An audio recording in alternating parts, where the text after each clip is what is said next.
some stuff, and we're going to record it into the computer, and it's going to be cool. It's going to be cool. You guys are going to do with the miking up and all the recording. Yeah? Good.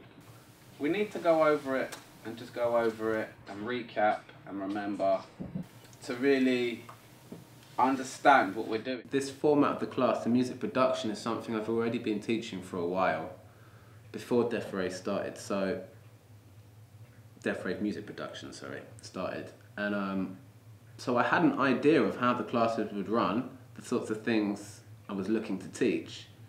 The question mark was how to communicate those ideas in a way in which everyone can understand.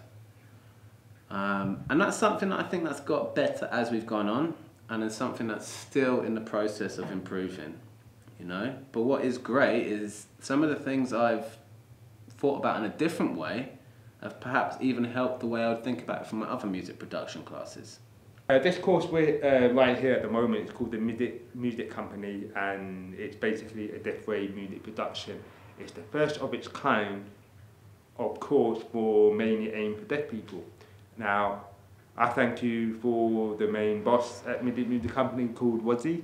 She saw what we did and she contacted me and asked me if we deaf guys would be interested in learning how to make beats. And I said, this is absolutely,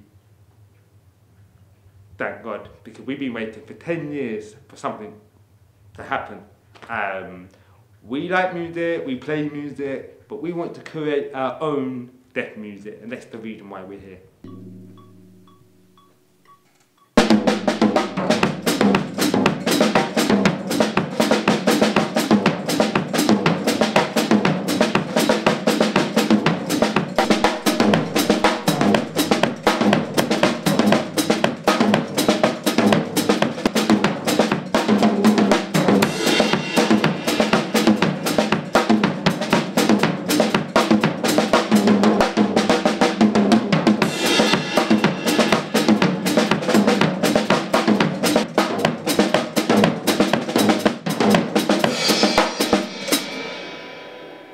I define music when it comes to rhythms and beats, especially if I can feel it, relate to it, enjoy it. That's when I know it's a good piece of music or not a good piece of music. Everyone has different preferences at the end of the day. Music is, without music, I don't know what I would do, man. Music is pretty much my life, and when I was a kid, you know, I used to watch Sound of Music, old film, and divine music is basically expressing yourself through sound and your mood. Sometimes, you know, you have a happy beat, you feel happy, and, you know, but you all variety of different feeling and emotion.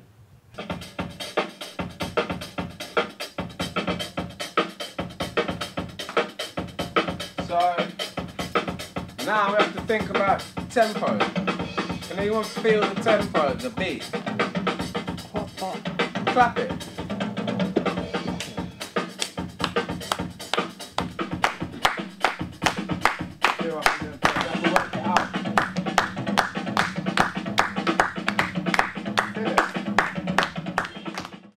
So 150, that just worked. Should we just listen to it one more time, just to make sure? Can I just clarify one thing? You know when you was in the music session, in the studio, sorry, before you press record, you set the tempo? We set the style and the tempo. Yeah, as a group, we said we want a beat like reggae or afro or rock or drum and bass, and then we'd say we want it this fast. Yeah?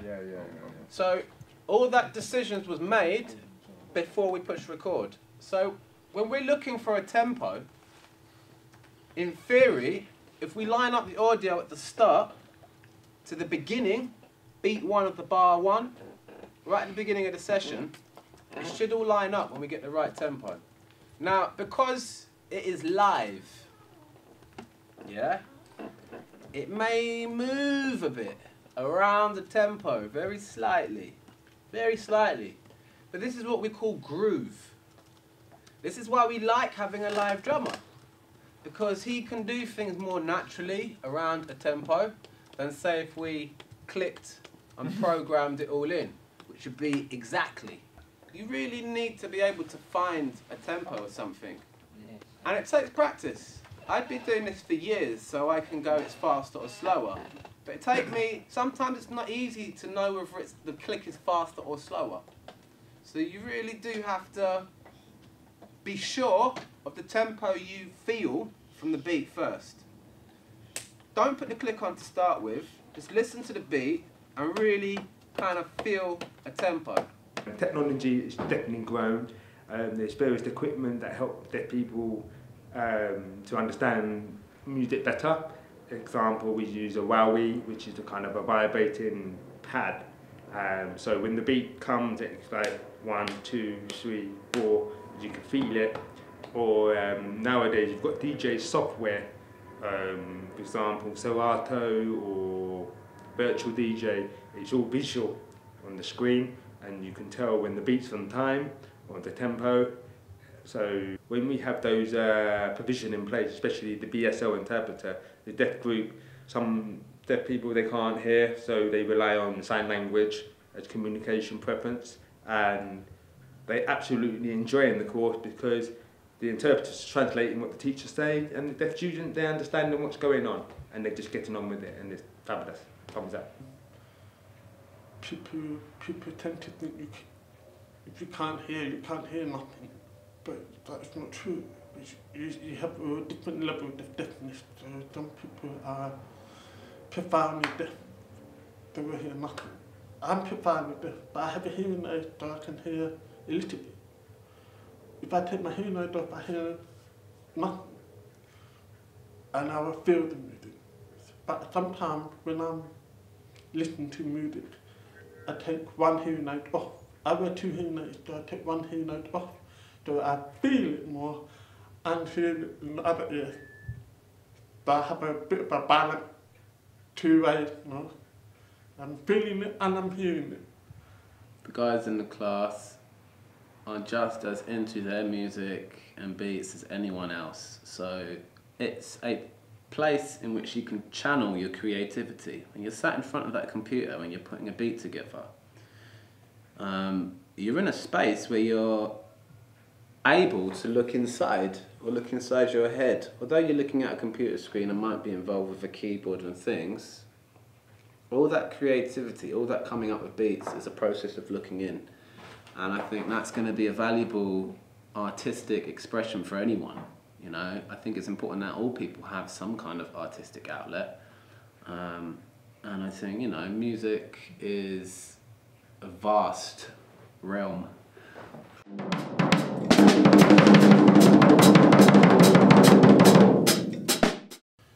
Music means everything to me. Music is the world to me. But if there's no music, there'd be no life. So music is life for me.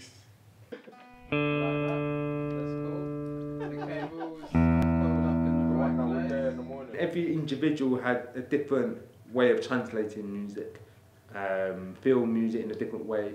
So I could see a very huge potential. Some students, when they first started on this course, they didn't have laptops. Now half of the group, they all got laptops, so it shows their passion and their belief and what they're willing to do to go further into music production.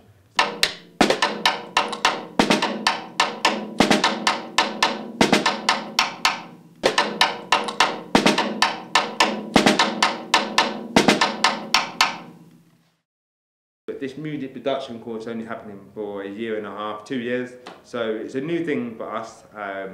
But for the mainstream, they don't know nothing about this. But when we're ready to get an album out or get the music ready, it's going to be a culture shock for everyone.